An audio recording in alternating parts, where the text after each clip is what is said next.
හැමෝම කතා වෙන්නේ පිරිමින්ගෙන් වෙන්න ඕනේ යුතුයකම් ගැන. ඒත් පිරිමින්ට වෙන්න ඕනේ යුතුයකම් ගැන කවුරුත් කතා කරනවද? පිරිමියෙක් මුළු ජීවිත කාලෙම වැඩි හරියක්ම කරන්නේ තවත් අයෙක් වෙනුවෙන් වැඩ කරන එක. අනුන් වෙනුවෙන් කැප වෙන එක. ඔබත් පෙම්වතියක් නම්, ඔබත් බිරිඳක් නම්, ඔබ ඔබේ හිතෙන් අහලා බලන්න. ඔබ ඔබේ පෙම්වතාට, ඔබ ඔබේ සැමියාට කවද්ද අන්තිමටම ආදරෙන් කතා කරේ? ඔයාට ගොඩක් මහන්සිද?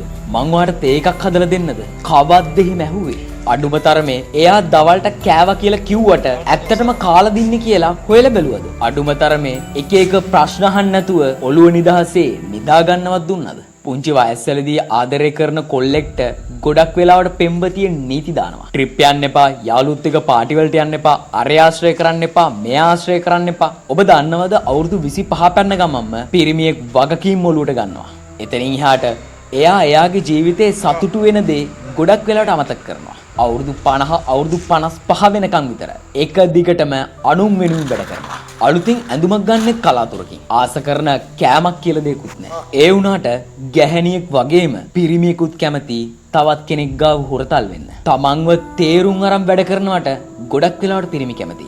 මහන්සියලා ගෙදර ආපුවාම අඩුම තරමේ නිදා ගන්න ටිකවත් නිදහසේ නිදා ගන්න පිරිමි කැමති. විවාහ ජීවිතේ සාර්ථකව ගෙවන්න ඕන නම් පිරිමියාගෙන් වෙන්න ඕනේ යුතුයකම් වගකීම් බලාපොරොත්තු වෙනවා වගේම පිරිමියෙක්ට වෙන්න ඕනේ යුතුයකමුත් හරියට මිෂ්ඨ කරන්න.